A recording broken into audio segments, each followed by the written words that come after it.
really been looking forward to this symposium. And it's the third in the series that we've presented. And today we'll hear from practitioners who are daily taking research and theory and turning it into action. And we all know that the superintendency is probably one of the most challenging jobs there is, intellectually, emotionally, and physically. It is very challenging. And we also know those who dare to enter the world of mathematics and make a difference for our children are engaged in very challenging work as well. And so the purpose of these symposia is for all of us to think about the role of a private research university sitting right in the heart of an urban setting, and what its role is in urban education and in the reform of urban education. And I personally, as a newcomer to the Rossier School of Education, applaud these conversations, the courage to have these conversations, in recognizing that when we all come together and think together to address very complex issues, we have a great potential for arriving at some solutions. And so today we are we will have this panel, and I'd like to tell you a little bit about each one of them. The first person I'm introducing is Dr. James Kinard, who has distinguished himself as a pioneer in cognitive education by extending the concepts from Feuerstein's instrumental enrichment and linking it to what he has created as rigorous mathematical thinking, directing it to the processes for algebraic thinking.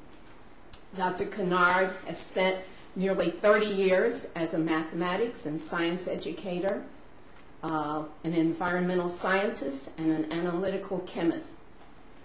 With a PhD in analytical chemistry, his first career was teaching at the university. But his lifelong search for ways to reach the young and to open to them the transformative power of mathematics has driven him to do the work that he is doing now in pre-K through 12 schools. He is also currently a member of the faculty of the International Center for the Enhancement of Learning Potential in Jerusalem, Israel, and a consultant in cognitive development and mathematical and scientific thinking. Dr. Kinard credits his mother and father for a lifelong affair with mathematics, his mother having introduced him to mathematics at the age of 4. Our next distinguished panelist is Dr. Maria Gutierrez, who is currently the superintendent of Roland Unified School District. And before accepting that position, she was the senior deputy superintendent of the Los Angeles Unified School District. And before that, the superintendent of Little Lake City Schools, which encompass the cities of Santa Fe Springs, Norwalk, and southeastern Downey. She has gained a reputation for improving student achievement and utilizing strategic planning to align resources toward that goal. And as senior deputy superintendent in LAUSD, she was second in authority to Superintendent Roy Romer. Dr. Gutierrez is the recipient of numerous awards, including the Outstanding Administrator Award, award from AME, Mount St. Mary's Distinguished Alumni Award, the Educational Leadership Award from the Council of Mexican American Administrators, and of course, the USC Rossier School of Education Award for outstanding work.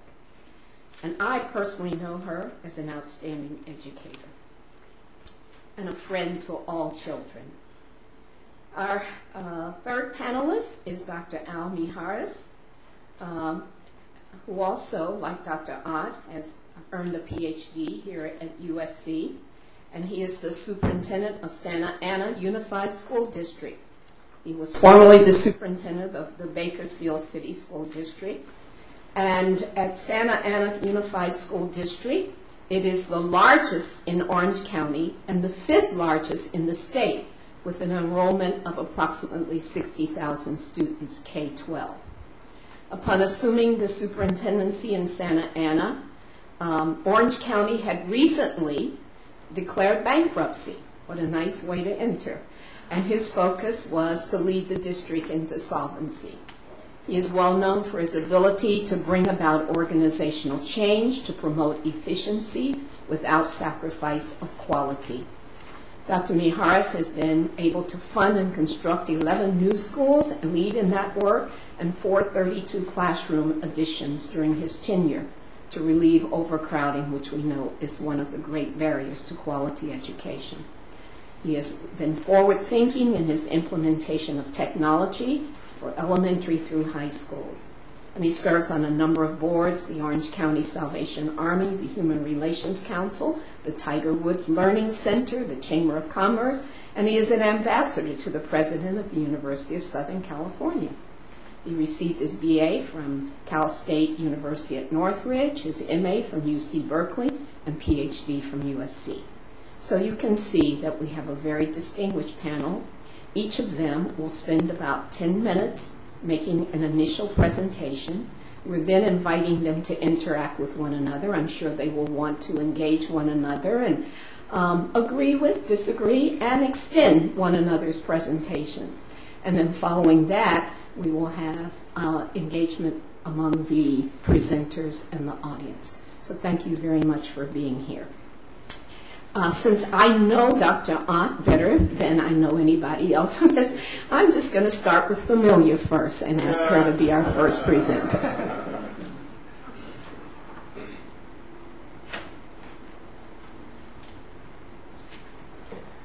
Good afternoon, or I guess still afternoon. How are you all? You know, it's such a pleasure to be here and to see Sylvia in this setting. I had the joy of bringing her to LA Unified when I was the deputy there and convincing her to leave her work across town at that other place and to come to LA Unified and to work first in the Office of Instruction and then later to run one of our local districts, and to have her push our thinking from her level as a leader of schools in one of the most challenged areas of our school district, and to push the thinking of the superintendent and her colleagues as we discussed the kind of work that we were attempting to implement in the district. Now, I know you are going to be going into some strategic planning here shortly with the dean, and that part of what you're attempting to do is to build a framework background and you're thinking about where the School of Education, you know, might be going or could go to support urban education. And I guess all of us share this belief that USC is truly uniquely positioned to do this work. The strategic plan of the school that looks a little bit like a roadmap, I think is quite impressive. You have capitalized on where you are and have not been afraid to say that you are committed to helping improve urban education. And in a sense, you've become like a beacon of excellence in the environment. So you have a tradition of preparing top leaders for school districts, and I think that tradition has served you well. It's your uniqueness. But I don't think it's enough to continue to be doing what you've been doing for the last 20 years. I think it's time to revisit your work. Just like schools are dynamic places, when you look at urban schools and all that they face, the leadership for urban schools requires a new kind of a leader. I tell you, coming here today after a full day in my school district, and some of you might think, well, okay, she was in Los Angeles and she had this tremendous challenge, and now she's in Roland Unified, and we understand that's just a much more manageable environment. But believe me, there are tremendous challenges because the district I'm in now is very much a smaller urban setting that has all of the same issues that are in LA, just has it on a smaller scale. And I come to you today having spent a full day wrestling with budgets and wrestling with what we want to do to become a district that moves from where we are now to the next level. We've been working all year with the themes of from good to great, and I've been struggling intellectually with my cabinet and with my teachers who are there representing their colleagues around this issue. And whenever I come to a place like SC, that the memories of the intellectual struggles of the doctoral program, they bring out good feelings. But I want to share with you that that's what I was engaged in today. I was struggling with a budget that is challenging because I have declining enrollment. I was struggling with the work that I have to do because we know that we have hit a ceiling of performance and that we need to break that ceiling that's holding us from that next level. And I was on the phone for a 2-hour conference call with the foundation that has selected our district as one of 2 across the country to work with. It's a Ball Foundation. You may not be aware of work they're doing, but they selected our district and they selected Allentown, Pennsylvania.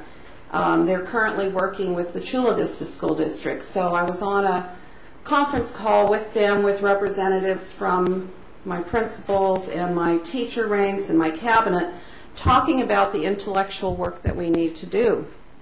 And when I think about SC and the fact that you're positioned to develop leaders, those who will follow in my footsteps and leaders who will lead our school sites, I look to you with the hope that you will have the courage to develop the kinds of leaders that have the expertise that is needed.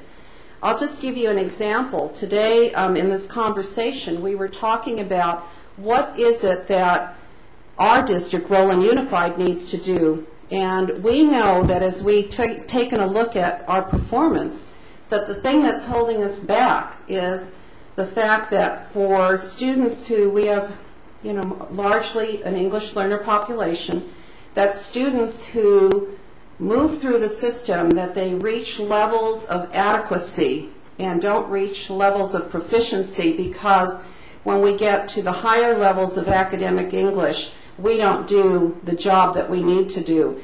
And I said to the folks on the phone, I said, I need more expertise as the superintendent.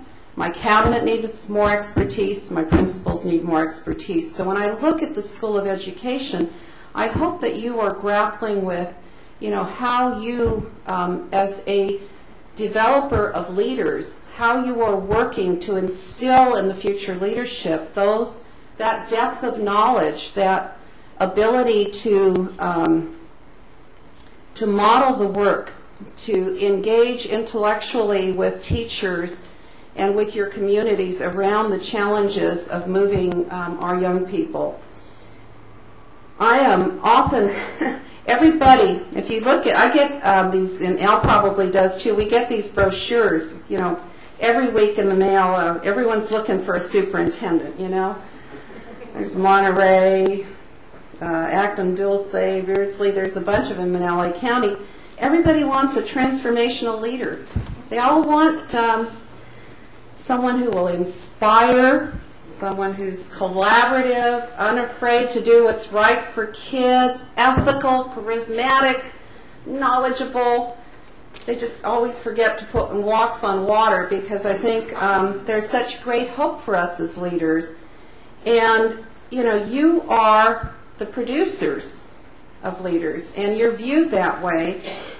And I guess I would hope that you would look honestly at what you are doing to prepare the leaders who will be able to provide the depth of expertise to really move systems forward. I would wonder if you shouldn't explore how you mentor the leaders that you produce, and to what extent you provide forums for them to be mentored and to continue their intellectual growth, and to keep alive within them the passion for the work of educating the young people who come from poverty, who come from backgrounds that just bring so many challenges into the classroom. And to what extent is the mentorship formal? To what extent are you, as a school of education, providing that not only at the superintendent level, but to principals and assistant principals? You know, we hope that USC is producing the brightest and most capable leaders, okay? I want to believe that is true because I think that's true, unless you tell me otherwise. But I think that we've got to do more. And there is a crisis in leadership right now. When you look at the pool of applicants that are applying for school districts, and even for the principalship, that pool is not a deep pool. Now, are there people willing to do it? Yes, there are people willing to do it. But to have the kind of leadership that can show the way for our urban schools takes kind of preparation that you as a school of education can provide, and the kind of connections that you can maintain with all of us once we're out there. I hope that you really walk the talk of your urban mission, and that you're willing, when you go into your strategic planning, to think about you know, what you do that does in fact walk the talk. The educating children of color who have the complexity of poverty and the complexity of language, whether it is a second language or a non-mainstream English background, the complexity of that, and to the extent that the faculty is the point of expertise that field leadership can look to and come to for advice and guidance, and that you are speaking courageously from your expert point of view. I've often wondered if we couldn't have a network of support for superintendents that would bring them together around the work, where we were studying together, kind of like a case study approach, and sharing with one another. See, we come together as superintendents and we talk about the things that are surface things. They're, you know, the operational part of our lives, but we don't come together and talk about the deep work. And I would hope that as you go into your thinking and planning, that you will be willing to talk about whether that is feasible or not. I think that it's very doable. I've come to meetings at the School of Education. I always find it's always fun to see my colleagues, but I would hope that there would be opportunities for learning that would be at a different level and that would be sustainable over time, that wouldn't be one-time events. I always think of the 3 C's, you know, that build really strong districts: the continuity and the commitment and the coherence. I would really, as a superintendent, and I've had, you know, the LA Unified experience and then the outside LA experience, and I think that there is a way to do that, and I would like you to explore that. I know UCLA's tried to do some things, and it hasn't been as successful, and I have my own ideas why perhaps theirs has not been as successful as it could be. But I'd like you to consider it.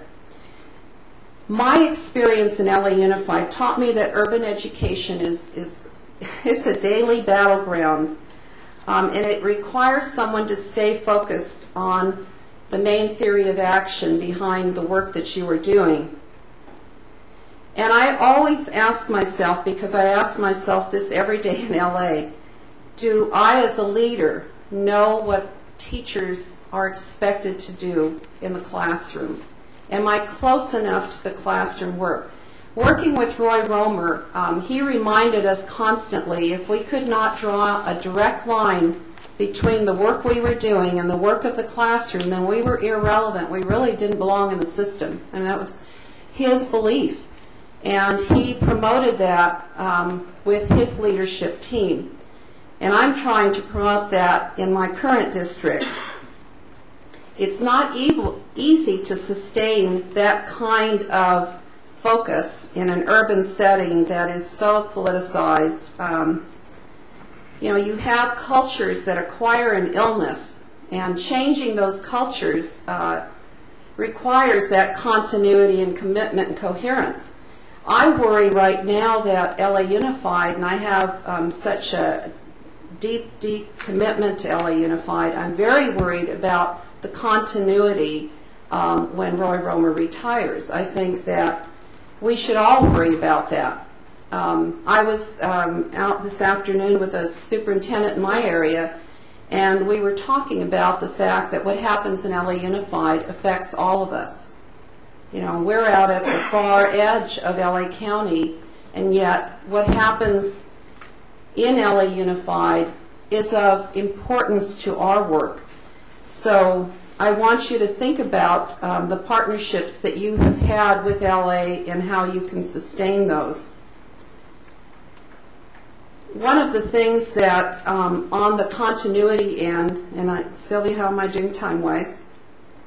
Not about 3 minutes. Okay, I'll speed it up. On the continuity end, as a school of education, you can't tell a board of education what they ought to do, obviously. However, you are a political voice, and USC has a tremendous potential political voice in this community. I would encourage you not to be afraid to use that voice on behalf of what's right for young people. And when I think about your proximity to LA Unified and the numerous partnerships that you already have with the school district, that I would encourage you to use that voice publicly, because continuity is going to be an issue for that school district. There are so many good things started, and they've hit some bumps along the way. It takes a long time to get deep implementation of change in a system that large. So I would just, to be respectful of Sylvia's, I would say, how do you as a school of education ensure the depth and expertise of the leaders that you produce? I always feel like stamped on us, and some always say U.S. But I hunger for the opportunity to work on the work with colleagues. I miss the depth of discussion. I'm trying to promote that in my school district now. They're going to be releasing a report on May 24th. Do you know the Springboard School Group? They used to be VASRAC. Okay, well, they're releasing a report on 3 school districts that are outliers in terms of performance, and Roland Unified is one of those 3. So you got, you know, the first news of that. And I've read their draft report, and it distinguishes some of the characteristics of my school district that distinguish it. And there are no surprises there. I think all of the characteristics would be characteristics that, you know, could be applied in an LA Unified. It's just the sustainability over time, that continuity, that coherence, that commitment to the work that it needs to be sustained. And so my challenge to you all, as you go about thinking about your work, is how do you engage the leaders to help them lead well? How do you engage us in a way that stretches us? And I feel I've had so many years in education, but I feel I have so much more to learn about the agenda that involves children who have so many issues and where expectation is so subtle. It is, you can talk about having high expectations, but the reality of the expectation, both in the university classroom and in the school district, is based on the beliefs that the professor at the university brings in the classroom about their students, and is based upon the beliefs that educators and school districts bring into the classrooms. And how do I, as a leader, lead my district to have open conversations about these issues so that we can break through that ceiling that's keeping us from being a great district. We're a good district. They're going to talk about what a good district we are. We're not a great district, but we have the potential to become one. And I would look to USC to have opportunities to engage in that conversation to help me do my work well. So that'll be my opening remarks, and we'll move it on to whoever she knows best next. Well, we certainly have reason to be stimulated in our thinking by that initial presentation, and I hope that we're keeping track of some of those things so that we can further engage our panelists about them. It was a very rich beginning of where our thoughts need to be. I'm going to go to my least familiar person now, and I just met today Dr. Mijares. We've been talking on the phone. I've been talking with his secretary. We've had lots of conversations, but I think it might be interesting to have two superintendents come forward and present their perspectives. And then in the middle of it, implied in all of their comments, certainly, are the issues of mathematics and science and students learning. So let's, I think it would be good to get those perspectives and then have Dr. Kinard follow.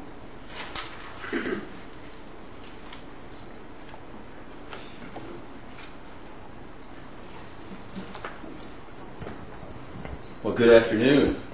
It's an honor to be here at the University of Southern California, particularly to be among such distinguished guests, scholars, Dr. Ott, Dr. Rousseau.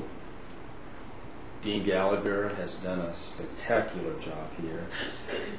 And I met Dr. Kinard just a moment ago, and I'm impressed with him. And Dr. Gothold is here in our midst, and I want to commend him as well for all of his work in K-12 education.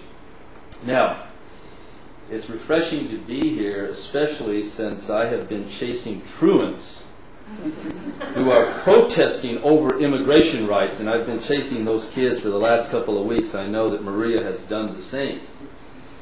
These protests provide a fitting illustration of the problems of urban schools today, especially in the Southwest. Now, my only claim to fame, frankly, is the fact that I have 5 sons, and my son Joel is going to graduate from this university on May the 12th. But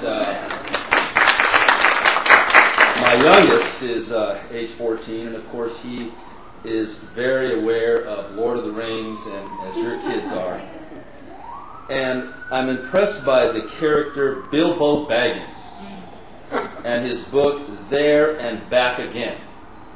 And as I was thinking about this, it seemed apropos to use the title of that book, because when I think of the kids today in urban centers, and I'm going to speak about Santa Ana Unified, so you'll have to forgive me, it's going to be very specific.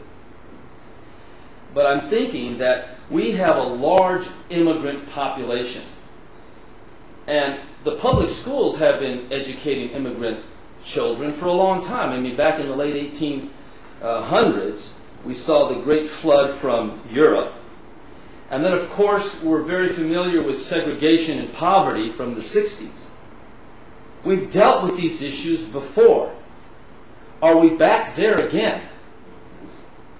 The world of urban public education today is amazingly different than what is perceived and understood by the public and many professionals.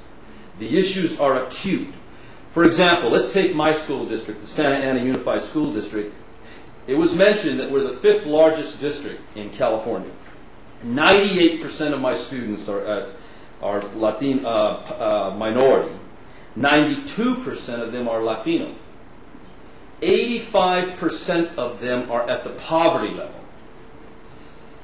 People like to compare us in Orange County with the Irvine Unified School District. You know what the poverty level is in the Irvine Unified School District, according to the U.S. Census Bureau, it's at 6%. We're 85%. 70% of my students are learning English.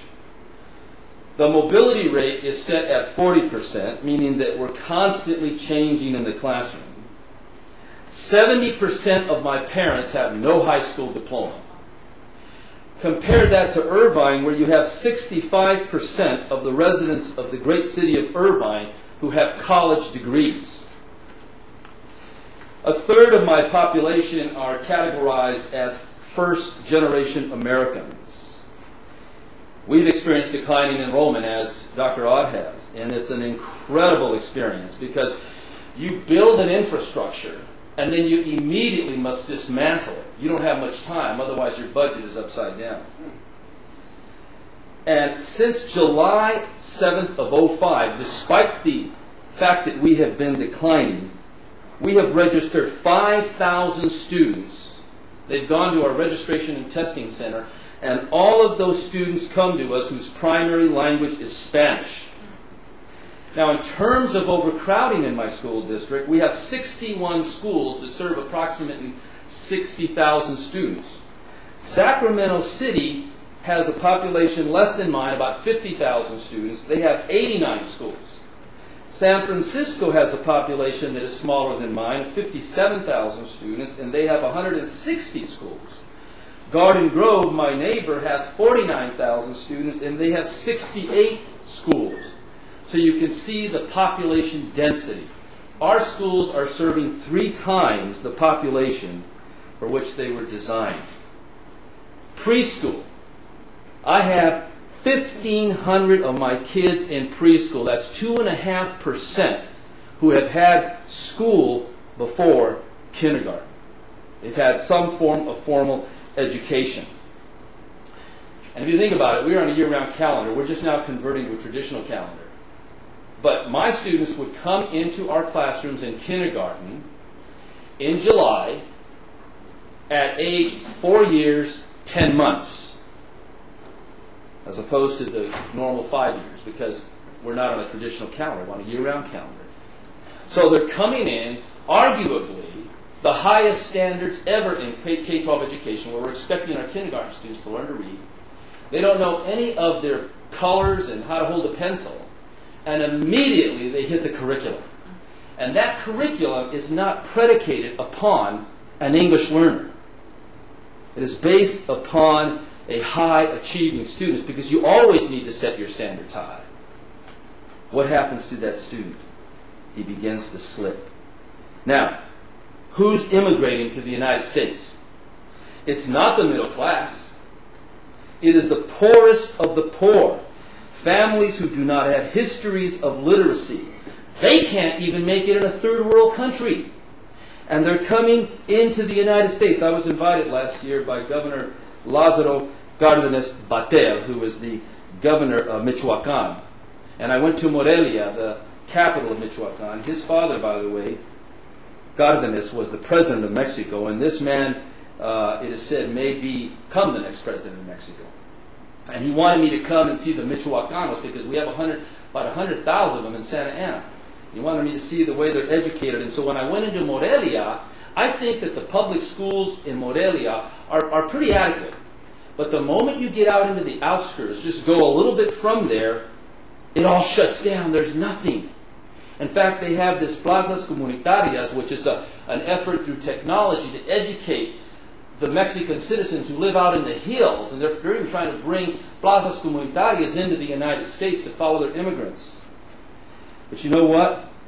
Those students who are growing up in the little pueblitos, in the farms of Mexico, who don't have any education, their parents can't read, they're coming into the United States, and I have them in my classrooms.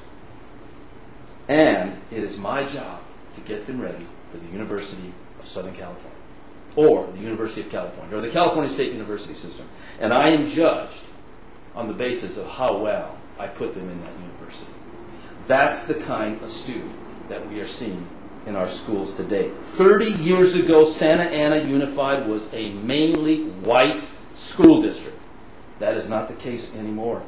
And so the first issue is this: a great cultural divide when it comes to the urban schools, particularly of the Southwest. You know what, folks? And here, this bothers me. I do not sense an urgency on the part of my students to assimilate into the American culture and to learn English. And then, so then I think, okay, there will be an absence of understanding true American classics in high school. What does that mean? Well, that means that those classics taught us a lot about our democracy. They taught us about not only what was right in America, but what was wrong in America. I read the story of a protester. He said, you know what, I'm not going to protest because this is not my country. I'm just here to make money. I'm going back.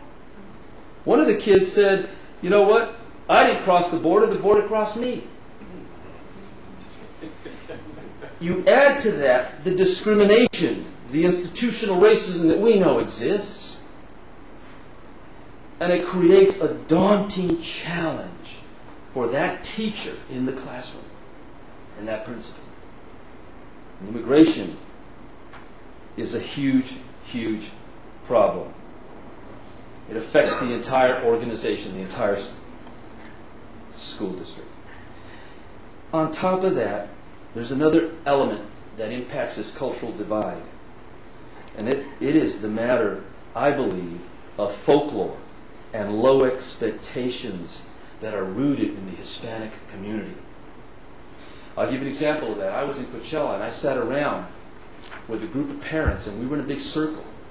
And I said to them, how many of you believe that with hard work, your children, if they want to, can attend the University of Southern California or UCLA schools of medicine? How many of you believe that? How many hands do you think went up? Not one. Not one hand went up. And later, one of the parents said to me in Spanish, she said that it depends on the will of God. It depends on whether my child has done the right works, obras in español, y actos cristianos, whether they have done the right Christian acts, then possibly they can get into the university, you see, as opposed to the hard work. So it's the cultural divide. The next issue, and I'll be done in just a few seconds, is this. I see a paralysis of the leaders in the urban centers today of our public schools, a paralysis to take risks, paralyzed risk-taking. Why? Because we have, for the last 3 decades, since the accountabilities of the 70s, Nation at Risk in 83, we have been kicked, beat, and bruised by every newspaper, periodical, professional publication who has said that the urban schools are failing, right? Isn't that true? The urban schools are failing, and to me that's given birth to a bunker mentality. I just want to survive.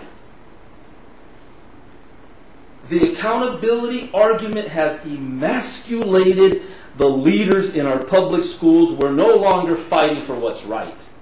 We're just running for cover. You don't want to be vulnerable. You don't want to take risks. The dialogue stops. The collaboration stops. Why? Because you don't trust anybody. You don't even trust your parents. You don't trust the media. And you often don't trust collaborating agencies. The third issue, an overreaching legislative environment. Everything from the selection of textbooks to what students now eat, what they wear, what clubs they belong to. No Child Left Behind demands much, yet there are incredible inequities. The law prevents you from contracting out for services. I had an after-school program. I had an instructional assistant working in the after-school program through special money to tutor kids. And this person was slothful. They didn't do a good job. I wanted to remove that person out and bring in somebody from the University of California, Irvine, to tutor kids in math.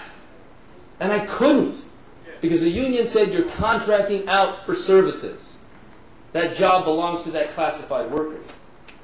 Now, if there's union people in there, don't get me wrong, I'm not trying to be offensive to you. That's just the reality and the litigious environment that we work in.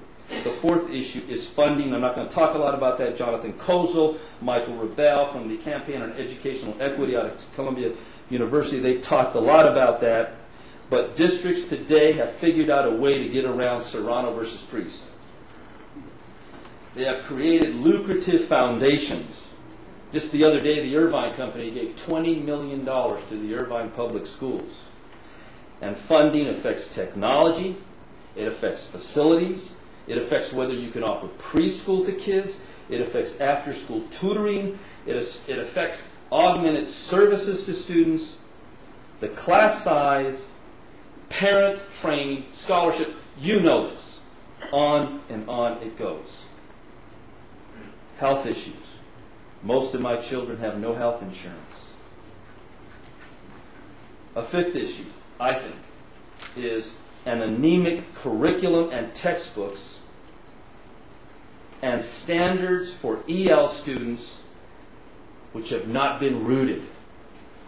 I remember just a few years ago, my teachers were going to Tijuana, Mexico to get books to come back and teach kids. And publishers have not shown high-quality textbooks for English learners. The state board is still haggling over ELD standards. This affects a clear, consistent instructional approach for teaching English, the acquisition of English. It lacks structure. Then the last thing I'm going to mention is collective bargaining. Everything you do in the classroom that changes the working condition must be bargained. Pure and simple. Now, the implications for USC. I think, as Dr. Ott says, the university needs to utilize its sanction to open the dialogue, to better understanding the issues. You must lead. The Broad Institute started this program, as you know, to train urban leaders. Why can't the university do that? You're better suited than any outside agency to do that. Who's helping Mayor Villaraigosa with his plan to redo LA Unified? A couple of attorneys? They're coming out and saying, this is how you must now do it? I'm working with Tom Sobel from Columbia University, and we're writing a paper reacting to No Child Left Behind. That's the kind of thing that the university needs to be doing. The university needs to also, secondly, establish coalitions, not just with schools of education, but the university as a whole with other universities, to lobby the legislature and Congress so that they understand urban schools. It possibly can lead to deregulation in some areas and allow for improved resources to deal with funding. Conduct research with practitioners like Dr. Ott and other superintendents and school principals to determine what are the best practices. And let me just say one thing. We need to be clear on this. The goal is to improve student performance, not to maintain parts of the system that are broken.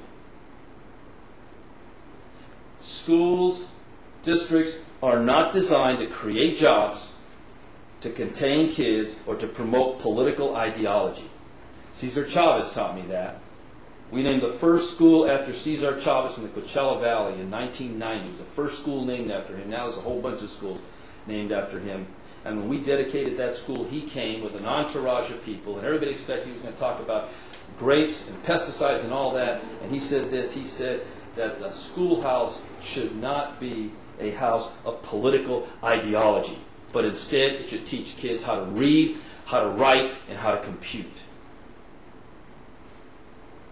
And if the schools are not doing that, they should be overhauled or shut down. The mantra is whatever it takes to educate children, that's what we must do.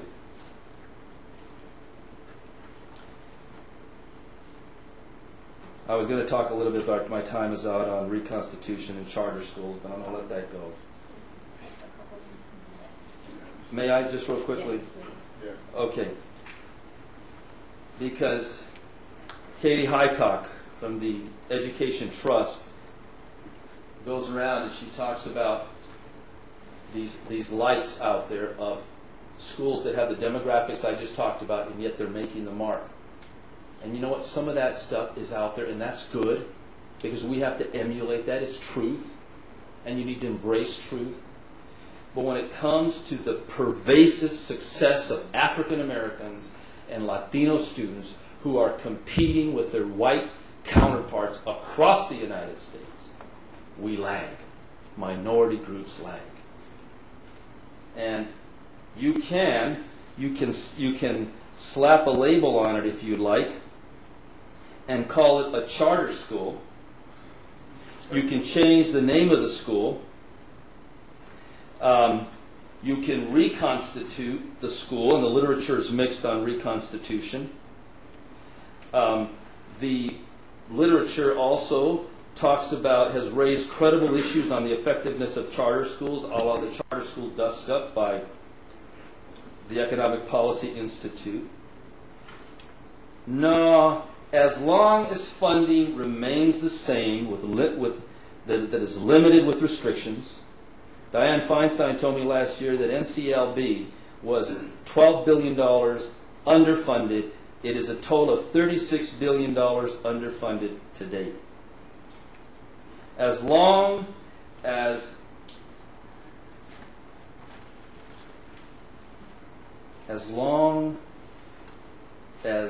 things become overbearing and exhaustive with respect to the education code, as long as collective bargaining remains the same, entrenched, distrusting thinking, the results will be the same. And I think the University of California, of Southern California, is poised to become national leaders in training urban superintendents and principals. Train them first to be ethical leaders, more than just keeping the letter of law, doing what's right, because in the public schools there are all these political issues that orbit around public school districts. They are diverse and they are capricious, and you need leaders who have a strong moral compass and an anchor who will make the right call for kids. That's what we need. And obviously, a leader must be a collaborator. They must be students of literature. He must be a student of literature, he, she. Team builders and risk takers. And how will we know when we've arrived? Obviously, the achievement gap will close. The public will support urban schools. The atmosphere will generate trust and collaboration. Students will connect with the school, with their education, and they'll find their rightful place in society. African Americans and Hispanic students will move out of deciles 1 and 2 and move up the line where they belong. Baggins' book, There and Back Again, only fits to a degree. It's not just back again, but somewhere way over there. Thank you.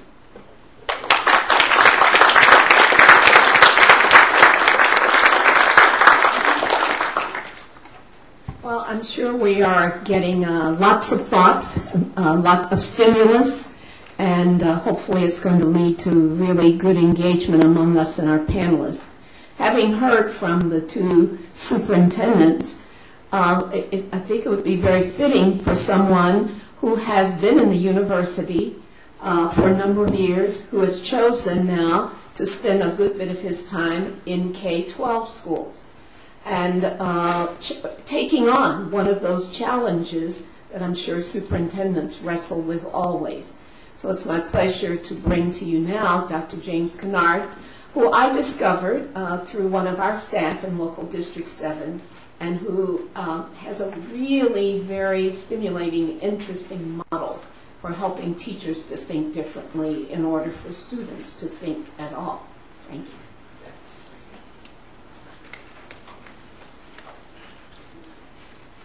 I want to say thank you very much to my colleagues on the panel for those very thought-provoking ideas, and to Dr. Russo and to you distinguished faculty for engaging in this process of strategic thinking and embracing urban education so deeply.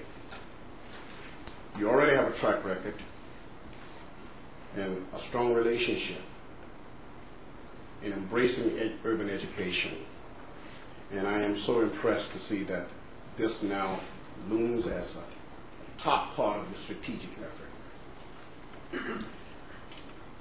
I want to address one of the most pressing issues in urban education: the critical need for effective mathematics education. Now, there are two reasons I want to focus on this issue.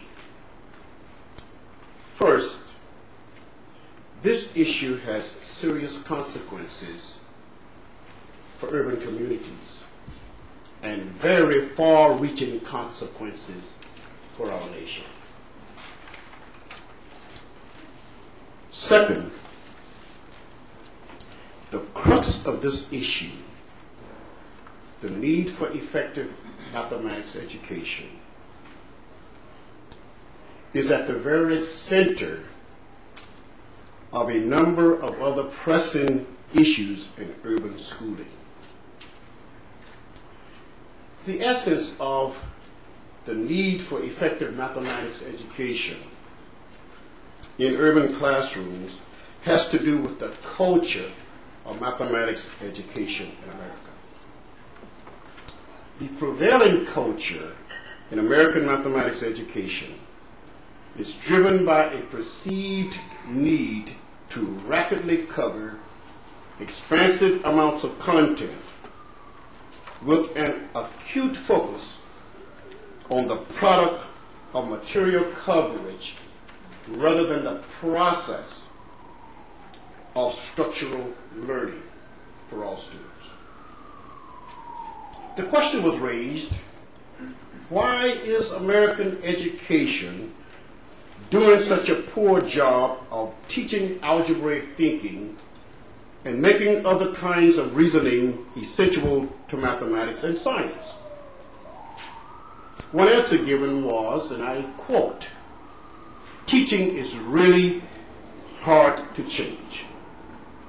And the reason that it is really hard to change is because it's a cultural activity.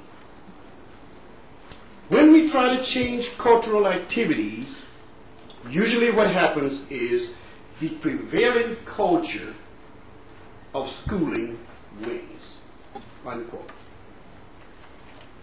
The institutional culture of American education has time and again reduced rich and fresh ideas into dry elements of dull routine. Nearly all instruction in mathematics education classrooms today features procedural, algorithmic demonstrations with an exclusive expectation that students must mimic the mechanics to arrive at some meaningless answer. Further, there is little or no focus on constructing and activating the deeper structures of thinking needed for conceptual understanding. Also, this connects with the quality of science education. Every natural science concept, a big concept in natural science, has an underlying mathematical structure. Therefore, without rich mathematical thinking and mathematical conceptual understanding, science conceptual development goes lacking in its depth and its integrity. Obviously then, the culture of mathematics education must undergo radical change for effective mathematics and science learning to take place for the majority of our students. I propose a culture for effective mathematics education in urban schools must explicitly embrace a number of elements. But I want to start with a simple thesis. And that thesis is that rigorous cognitive engagement in the process and content of human experience creates structural thinking and deep understanding. That's my thesis. That's my study. And I'm honored to have gotten some evidence to support that. It's still my thesis. That rigorous cognitive engagement in both the content and process of human experience produces structural thinking and deep understanding. Therefore, the elements for an effective culture of mathematics education I'm proposing should be the following. Number one, there should be ongoing rigorous engagement of all students in thinking about thinking to learn how to learn. In other words, we have to intentionally and explicitly produce cognition and metacognition in every student. And that has to become the central focus of the curriculum. Secondly, there must be an intentional and an explicit guiding and nurturing of students to appropriate the tools of mathematics as instruments separate and distinct from the content of the mathematics curriculum. Each of these tools, that's any tool, has a structure which dictates its function or its functions. The functions of the tools in mathematics contribute to constructing aspects of mathematical concepts, and they are driven by cognitive and metacognitive processes. Thus, each tool is a mathematical psychological tool. Examples of such are the number line. It has a structure, and that structure produces a function or a number of functions. A table, the XY coordinate plane, place value system, an equation. All equations have the same basic structure. And of course, the language of mathematics itself. These have to be appropriated as tools separate from the content, because we use tools not to consume the tools, but to manipulate the content to produce conceptual understanding. Thirdly, the process of rigorous engagement must also guide and nurture students into conscientiously practicing the use of each of these mathematical tools through the tool's instrumentality in order to carry out the function or functions of the tool. This instrumentality is to organize and orchestrate the cognitive processing and focus and challenge that processing into systemically constructing deep mathematical conceptual understanding. And fourthly, the instructional process, this nurturing and guiding, must genuinely and constantly, in an ongoing way, seek to compel each student, each and every student, to become a proactive agent in building his or her thinking and learning by having each to draw from his or her culture and prior experiences and employ these as supporting material and processes to create and apply mathematical knowledge. An urban education classroom consisting mostly of African American and Latino students therefore becomes a multicultural community engaged in a specialized sociocultural process. And that process, that sociocultural process, is the acquisition of a new culture, the mathematics culture. Because the mathematics culture is distinctively different from everyday culture. I do not need to be as logical and as precise, even though I have a tough cookie to deal with my wife. I don't have to be as logical and as precise and as abstract to deal with her and my children and grandchildren as I have when I'm doing mathematics. I don't use the same language. I don't have the same need systems. I don't have to be as general and as abstract. So mathematics is a culture in and of itself. And then I have to appropriate the tools of that culture. But I cannot deny my own culture. My own culture has to become an asset. It has to become the nucleus. It has to become the nucleus of my interactions with this new culture to build my conceptual understanding and to acquire this new culture.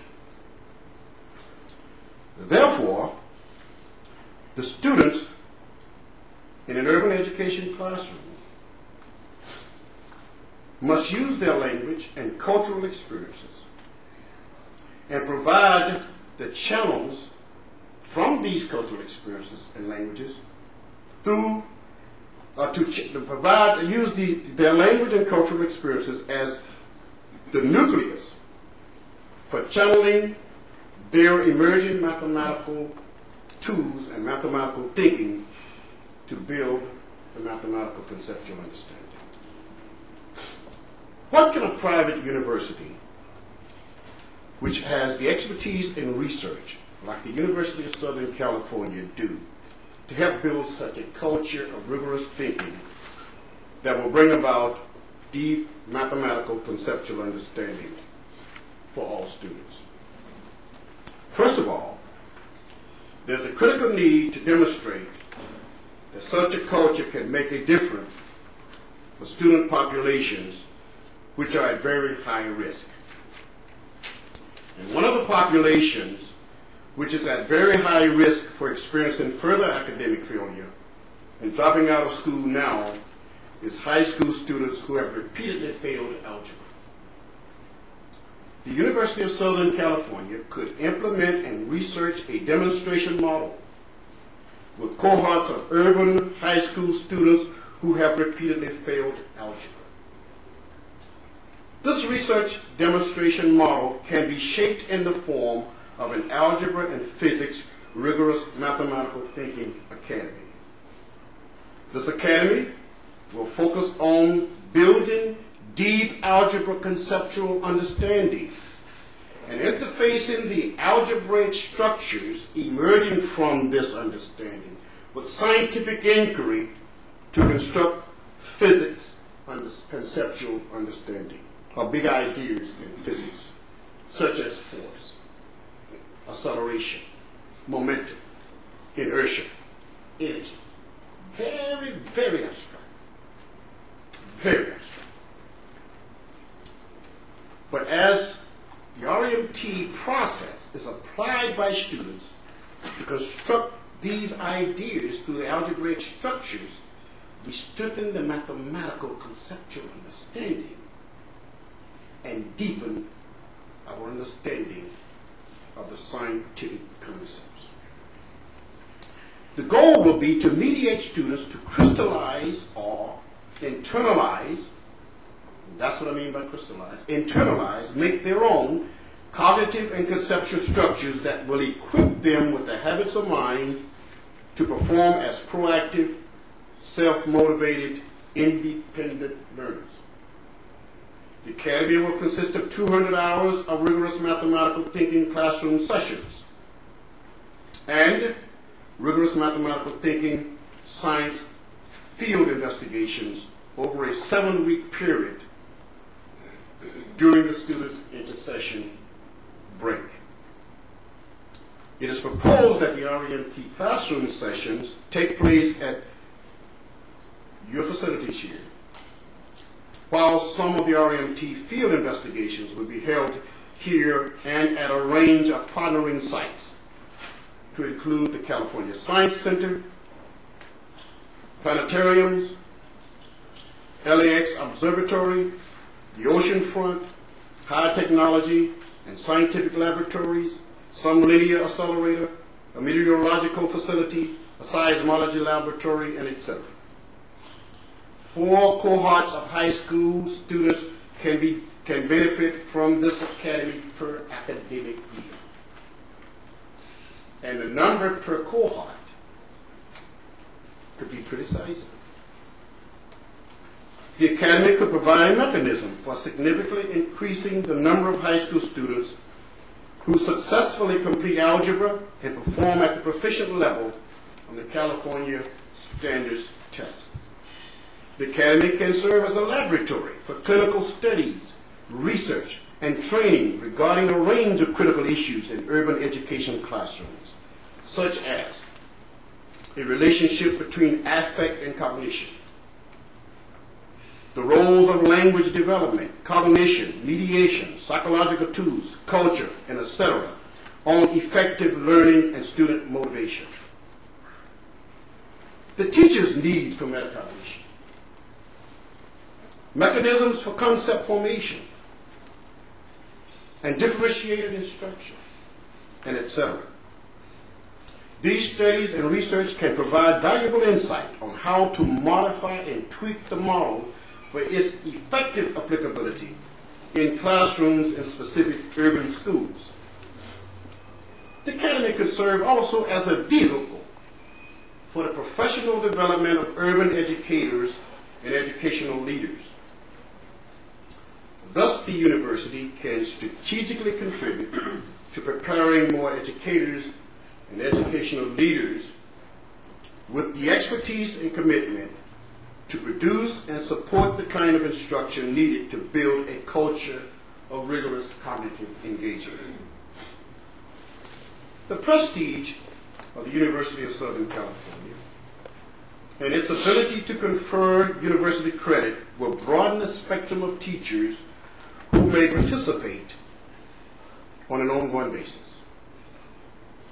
I'm honored today to have several mathematics teachers from urban schools who practice rigorous mathematical thinking on a regular basis in their classrooms and have recently indicated to me that they want to pursue their doctoral degrees. Will you stand? Yes. Ms. Mason, Mr. Hakeem, and Mr. Clay. Teaching algebra, in fact. Well, at 6th grade, teacher, 8th grade math, and 7th grade math, and 8th grade math, algebra. Very good. Thank you. And teachers like these could find a home for their research and graduate studies, and the number could expand. When these teachers go back in some capacity into the urban schools, they will play a key role in the systemic change of culture, from the algorithmic approach, the procedural, mechanical efforts, to deep structural thinking and conceptual development. The academy could provide authentic data needed for urban education reform policymakers to help make decisions that are practical and achievable. Based on the stream of research findings coming from the academy, the University of Southern California could sponsor forums, symposia, and produce publications that will provide the needed dialogue among the stakeholders regarding cognitive development and concept formation in urban mathematics education classrooms. How will the university know that it has made a difference? There are a number of indicators. One would be high school graduation rate of students who fully participated in the academy versus the general graduation rate for the first 3 years. And we have to limit it to the first 3 years because if we're really making a cultural transformation, then the larger culture should be making some gains. Performance of students who fully participated in the academy versus the performance of students who did not participate in the academy. Again, for the first 3 years. An increase in schools of conceptual teaching through psychological tools and higher order thinking development. A change in the quality of students' oral and written language. And an increase in student motivation about learning. Students ought to be excited about learning. But the teachers have to be excited about learning. And that's the kind of culture rigorous engagement will bring forth. Other pressing issues in urban education are the critical need to reduce the over-referral of African American male students to special education, reduce the staggering high school dropout rate among African American and Latino youth, enhance the quality of instruction and learning for special education students, make education culturally relevant for students who have historically found mathematics inaccessible for them, or to them, and enhance the quality of language development for all students across curricula. I believe strongly that each of these issues can be significantly impacted through a culture of teaching and learning that embraces rigorous cognitive engagement of all students in learning through thinking. I have personally discovered that when inner-city African American and Latino students experience rigorous cognitive engagement over a period of time with some regularity and are required to use their language as both a tool and process, these students develop an intellectual craving that demands much more than the prevailing culture is willing to tolerate, even on a trial basis. I'm honored to have this opportunity, and I really want to congratulate you for taking this effort. Be strategic in your embracement of urban education. It's so critical. Thank you very much.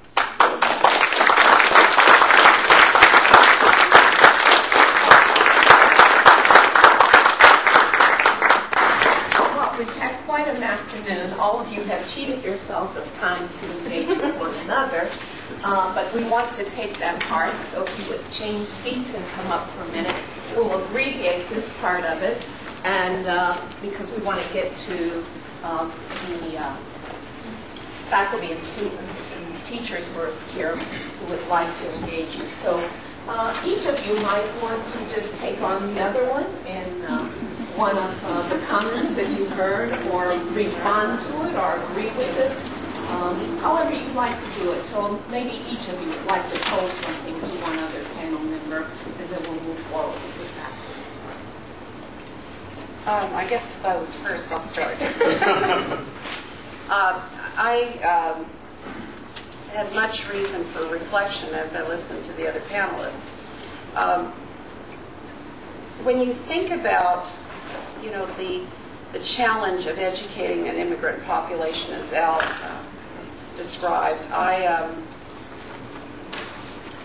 I'm struggling right now, and I'll share with you my own struggle. I'm in a district where I've got like a little universe. It's almost like two districts. There's the north end of the north side of the 60 freeway and the south side of the 60 freeway, and they're two worlds. And because of perceptions that the public acquires about having their children go to school with immigrant students, children who are poor, I have on one side of my district a population that chooses to take their children to the next district over because of those perceptions. So over the last 5 years, I've lost 1,600 students, which is a lot of kids in a district that right now is just about 17,000.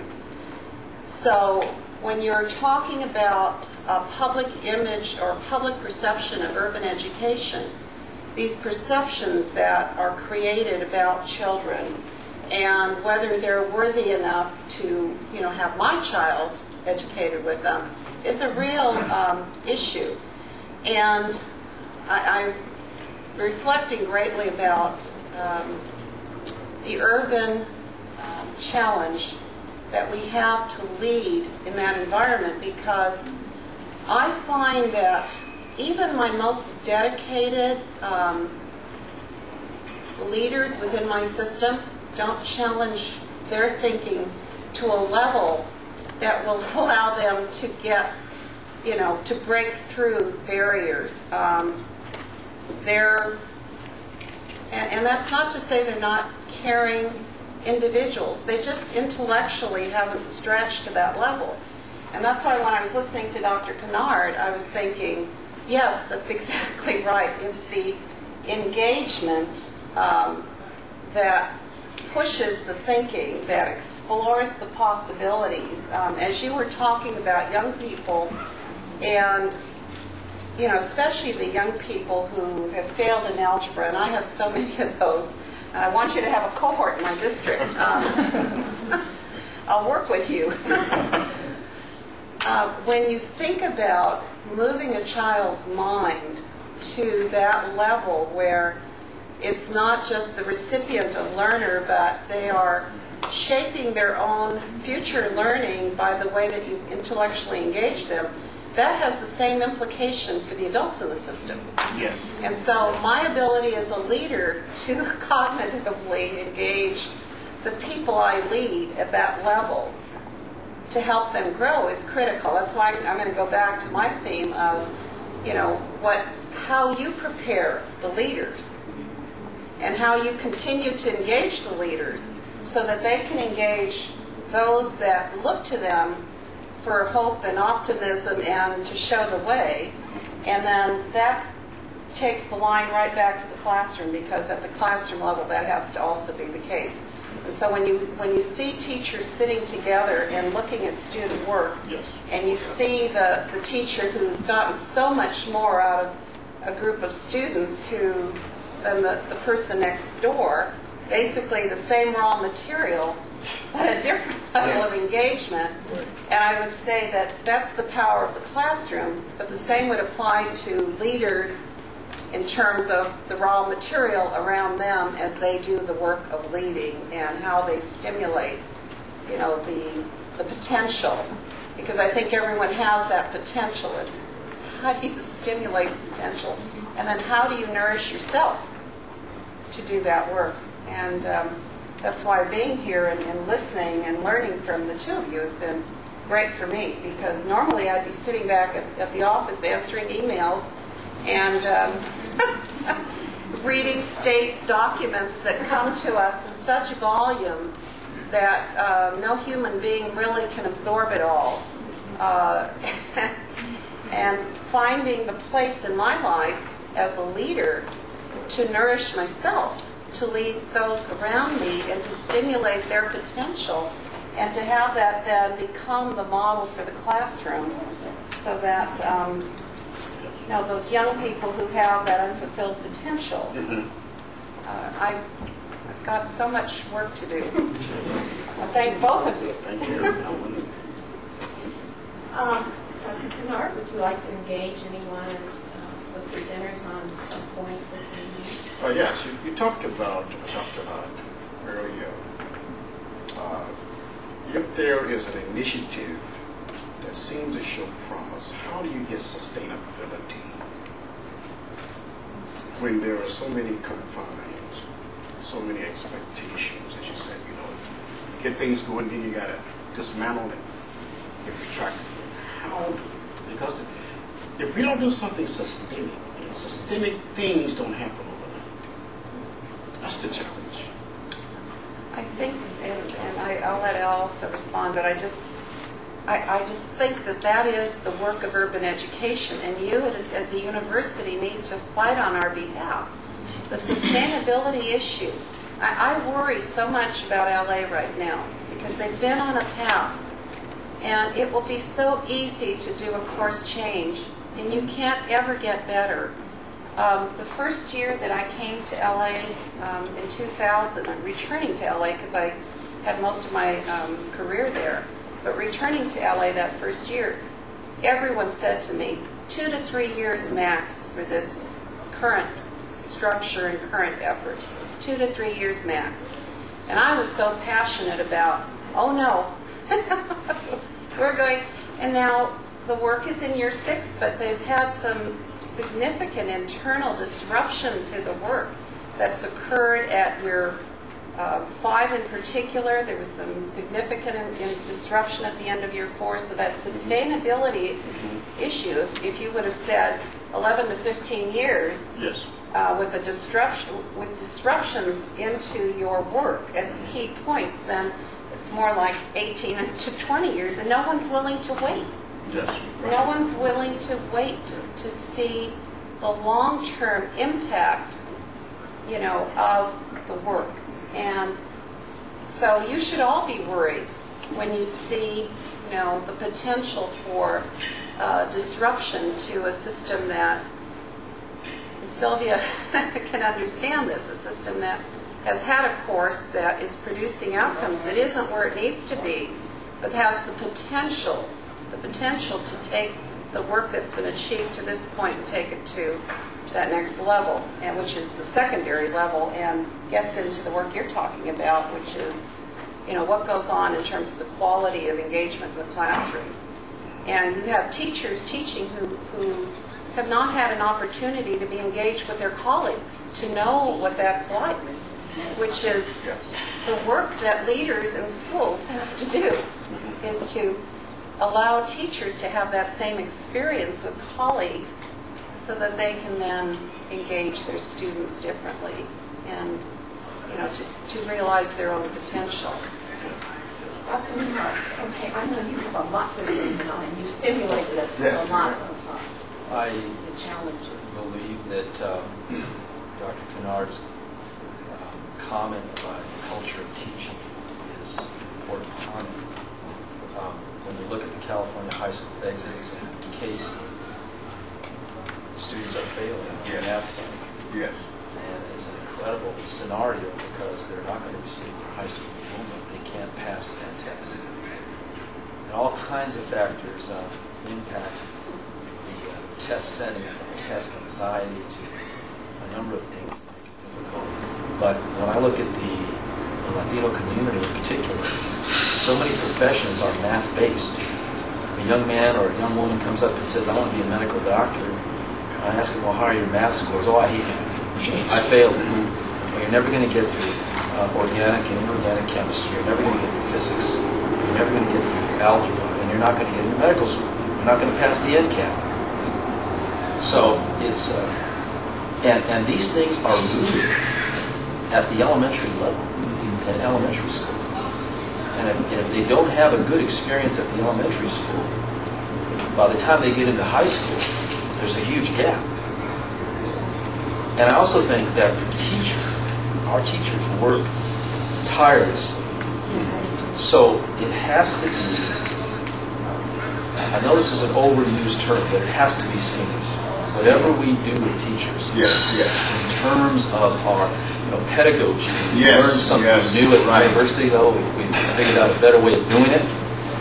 It's gotta be able to fit into what the teacher is doing because they're under tremendous pressure, and old habits die hard.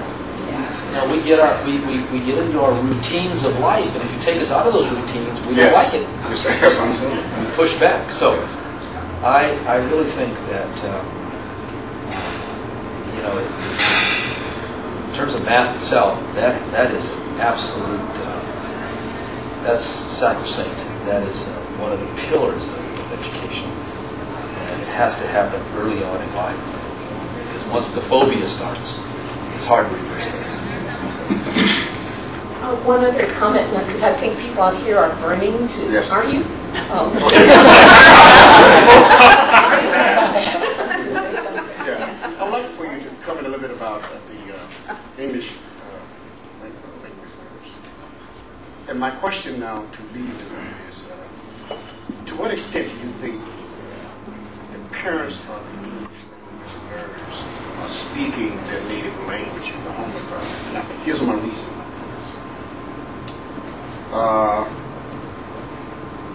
If we're going to build the deep understanding, let's say, even with another language, because English is the mathematical language. The real tool is my native language. Right. And to what extent are parents and students encouraged to communicate in their native language as they seek to acquire new language? Because the engine for driving that acquisition of a new language is going to be the depth of their appreciation of their native language and their culture. Well, you just hit the nail right on the head in terms of the whole debate on primary language instruction. Yeah. That we like to call bilingual education. That's a misnomer because you're not really doing biliteracy. But it's primary language instruction that you use the primary language to transition into the second language. Yes. And Proposition 227, as you know, Maria, has affected that tremendously, where a lot of parents aren't communicating with their children because the only language they know is Spanish. And they don't really have facilitation to know Spanish well. It's at a third grade knowledge. So that's another issue. Well, we certainly have issues on the table, and we've had some proposals, I think, that can help us. And there are a couple of things that came through very strongly for me, is the university as a voice around some of these complex issues and having the courage to speak out and inform a public. That's certainly one. The question that came to my mind is, does this work have to be this hard? Or do we need to change the work? Should we be preparing leaders to do this work that is very difficult, or do we need to change the work so that leaders are able to make the job doable? So all of these things are here, and I've heard some very practical things come on the table. So we'd like to open this now and use the two mics and raise questions for our panelists. Hi, I'm actually the Director of Teacher Ed here, and so I wanted to hear from all three of the panelists a charge or two for pre-service teacher education. Actually, I have a two-part question. One is, what would you see as leaders in urban education as the role of a pre-service teacher preparation program at a private top-tier university in urban Los Angeles? And then what role might we play collaboratively in terms of professional development and in-service training once our novice teachers get to your districts and your communities? Do you want us, Sylvia, in any Just order? anyone speak up. Whoever's prepared to answer that question, go right ahead. Our needs on the pre-service end include, obviously, the issue of English learner and academic English expertise to be able to, draw out that higher level English in the algebra class and the science class. I mean, right now we're very fearful of the new science test because the language demands in that science test are so great, and we know that that's, for Roland, and it is for LA Unified.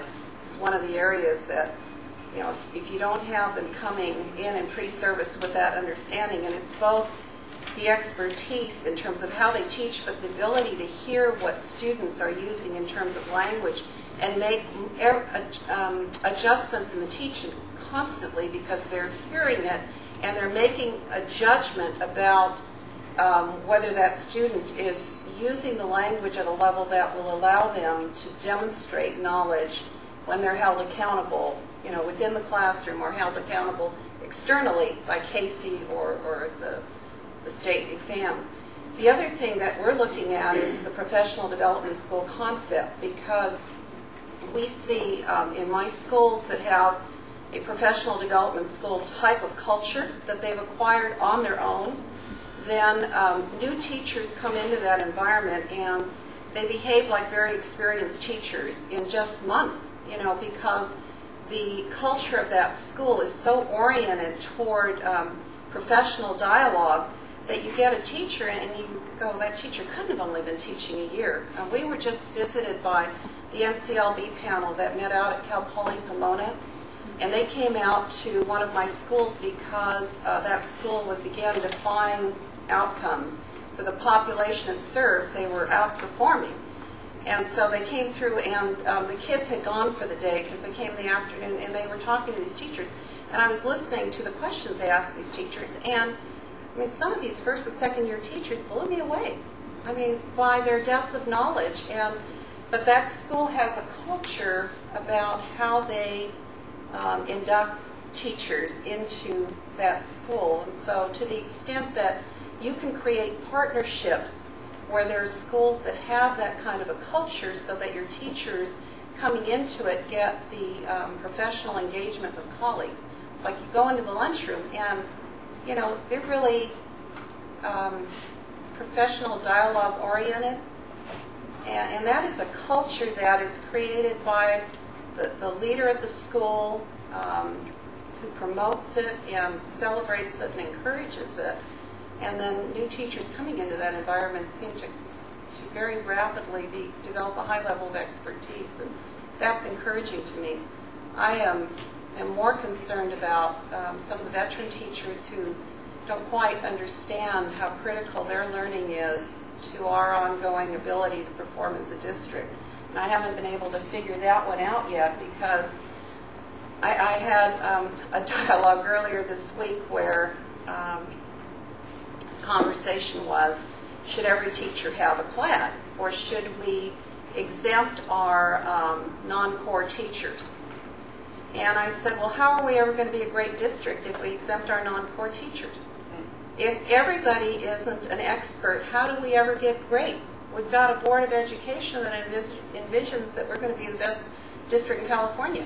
How do we become that if there's a single person in the organization who doesn't have the ability to stretch kids, whether it's in an academic core classroom, whether it's an elective classroom, or it's the PE teachers got them on the yard. If they don't all have a collective responsibility around developing high-level English academic proficiency, we can't get there.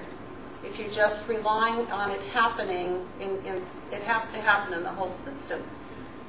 My board was even pushing us on how do you get it to happen outside the school? How do you create partnerships within the community? So we've got a lot of our high school, we have real strong career pathways, and the kids graduate with career certification, and they're college bound, but they go out into the businesses, so they get opportunities to develop their academic English. And they just went through their, this time of the year, they do their group presentations and to a panel of judges.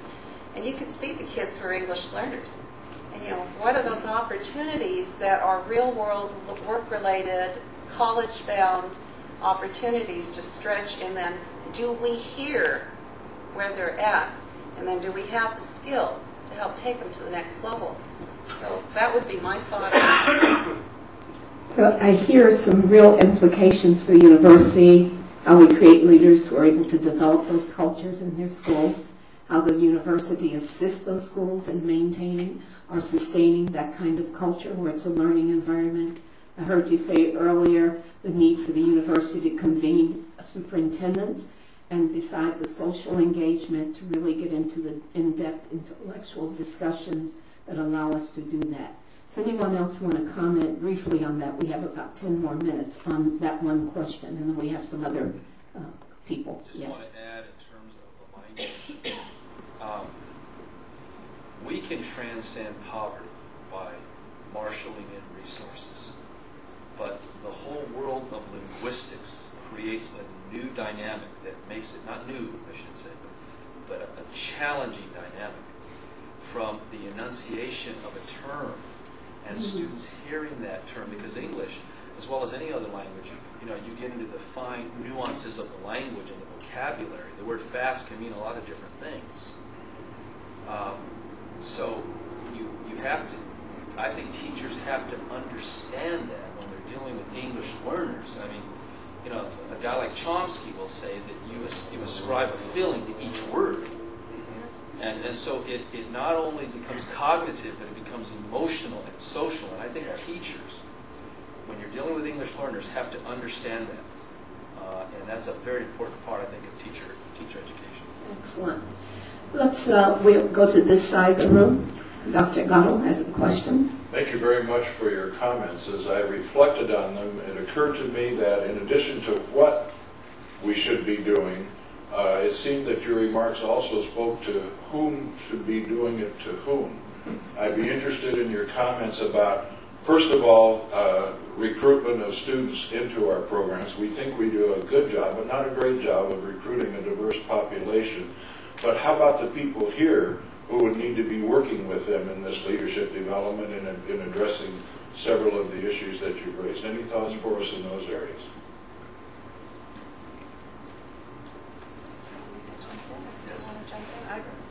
I would just say that to the extent that you can continue to, as opportunity presents itself, develop faculty that have walked in those shoes, you know, that's going to strengthen your program. And to the extent that you can create partnerships with those of us who are doing the work in the field, we can help you as a partner. Because when you convene opportunities for us to engage your students in what it's really like, you know, I think it will help you strengthen the program. Excellent. We'll switch. Did anyone else want to comment on that? But I think it's a very important issue that we probably need to talk about a great deal more. So just one thing on that, and you mentioned it, Maria, and it's the dearth of administrators in the public schools today. When we announce a post, for example, post a position like principal of a high school, I'm lucky if I get 2 or 3 that I think could do the job. Yes. That's how difficult it is, and I think that you know, attracting candidates, helping them to see that you're inspiring students, you're giving them hope that they otherwise would not have, and there's more to it than just the compensation. And you know, you really have to stimulate, create a desire in the hearts of people to lead. And it's dry. The pools are extremely dry. So there's work to do on that end. We get people into our programs so that we can prepare the leaders. To this side of the room, Dr. Howard. Good evening. Thank you for the talk. I was very stimulated by much of the conversation, particularly Dr. Kinard, where you talked about math education as a prior algebra teacher and one who got caught up in the whole cycle of trying to cover material. And Dr. Ott talked about, as leaders, do I know what my teachers need to do in the classroom? Well, if the district is telling them they need to cover 92 topics over 32 weeks, that's what I'm going to tell my teachers to do. As a teacher, I was always frustrated with the cycling that we do through the same topics when you compare it to other countries. So I'm wondering if that structural element is a problem to leadership, and should leadership be challenging the structure of the curriculum in terms of cycling through the same topics, as opposed to telling the teachers what the district tells them, and that is to teach all those topics in that short period of time. Yeah. Not only but should the leadership be led to address this notion of structuring, but to see how the substructures work together. I mean, particularly in mathematics and science, there are big concepts, big ideas, which demand prerequisite concepts. And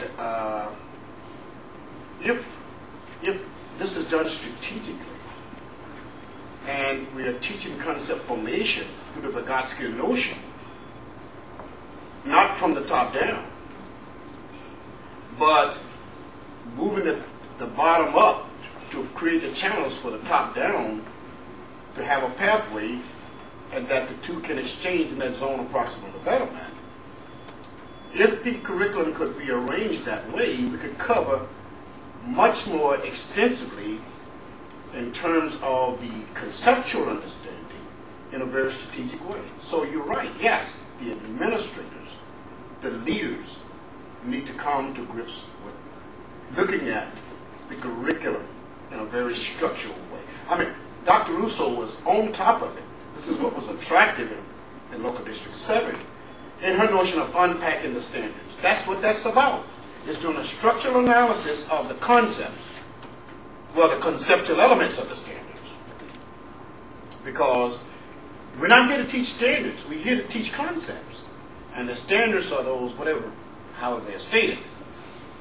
But we ought to organize the curriculum and then align the standards to support that curriculum through a systemic conceptual notion from the most primitive or the most basic concepts to the larger ones.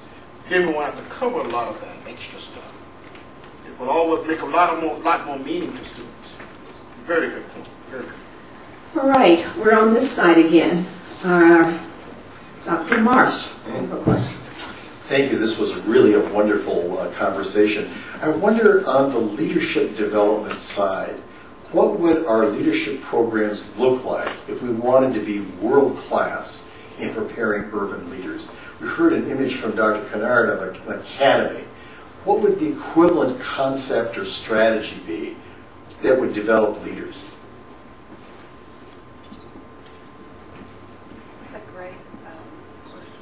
It's a really great question because I thought a lot about what that would look like.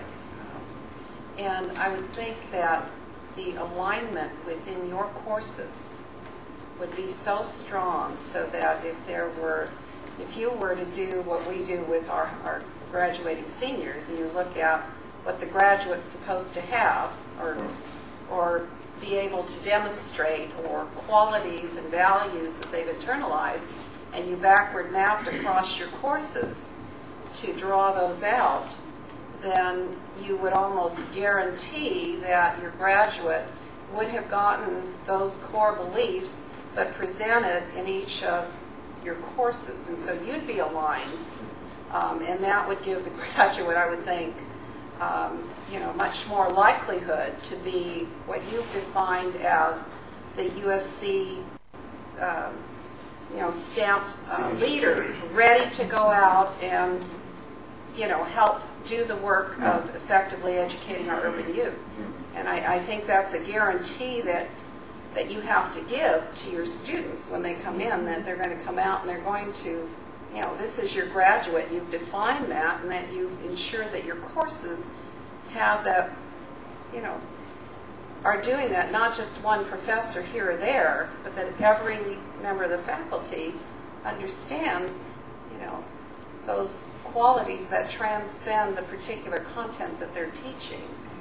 So, I mean, that would be one thought I would have, and then the other part would be the connecting them with all of us that are out doing the work in meaningful ways. And, I think that's where cohorts put together and linked with school districts so that they're getting, the on-the-ground kind of peek at the work as it is in progress, and maybe even doing the work from a student perspective along with the members of the faculty in a particular school district. And I think there's a way to do that. I was also thinking that, this should be, this university should have, I don't get offended by this, but when I was in LA, we worked very closely with the Institute for Learning. It always disappointed me that that wasn't here, that I had to send people all across the country to get some of that learning. We should be sending them here. And so how you create that and define yourself and go after the external resources to make it happen, I think is part of the struggle you have in terms of your strategic thinking for the future. Can I just add one point Yes. on that? And I think Maria said it all.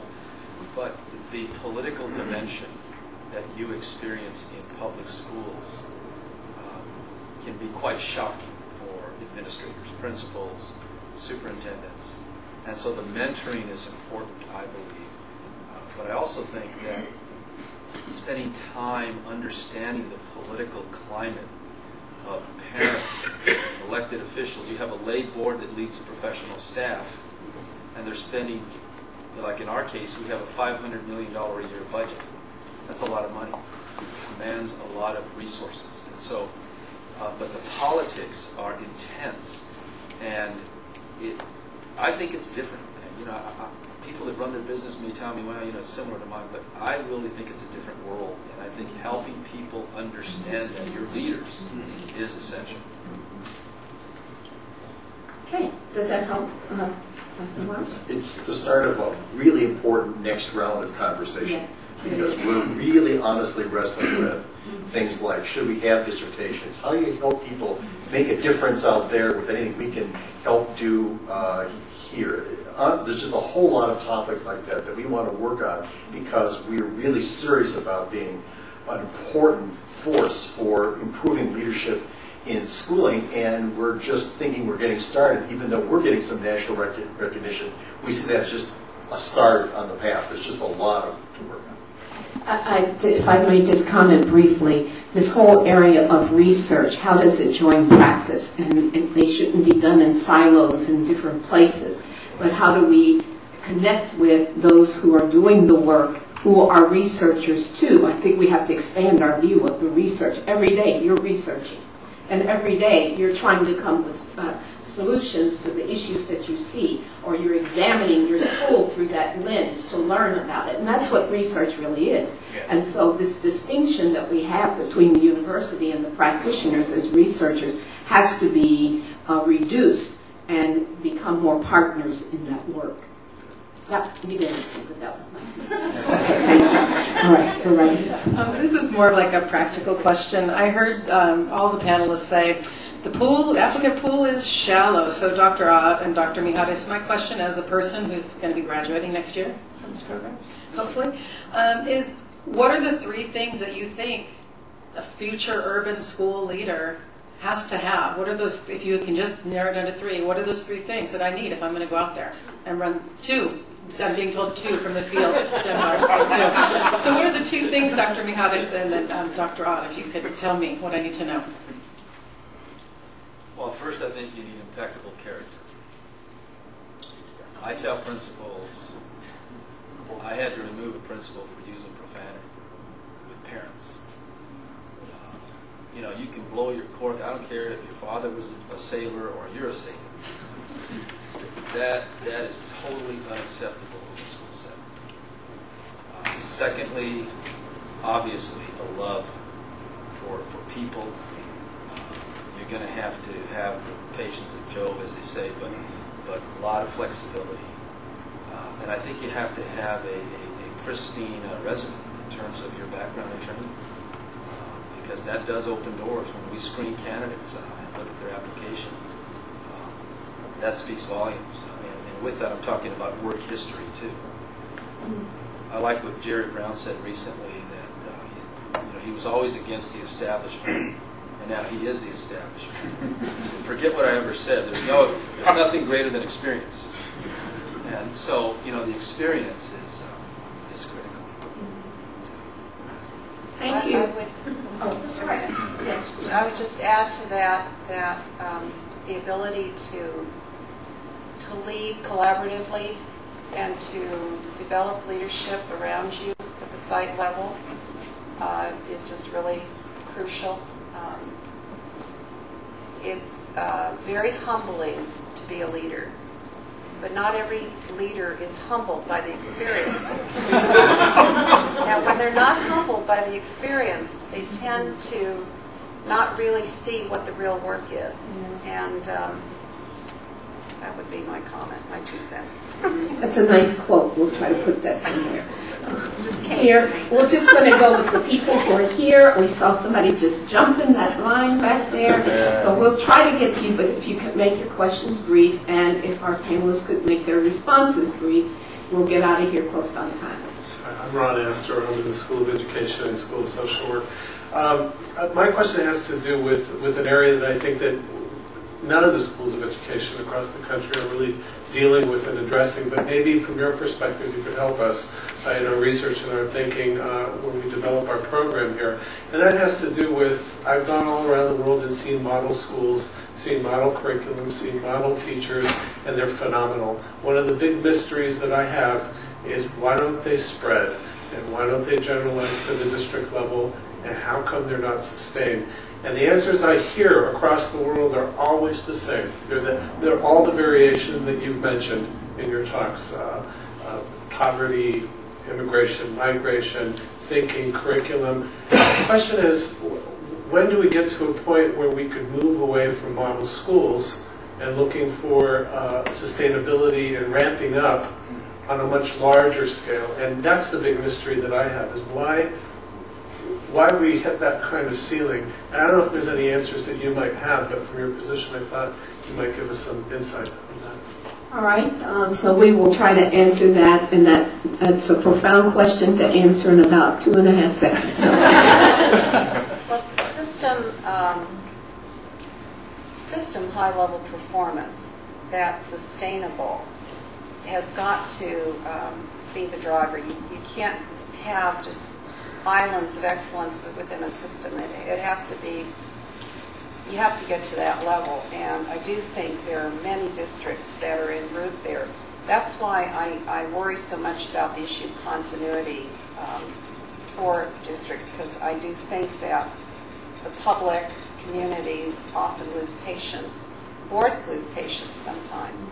And it's the right work, and it's going the right direction, and it's, you know, when you talk about deeply rooting a high level of performance and keeping a commitment to your focus and goal, it takes time.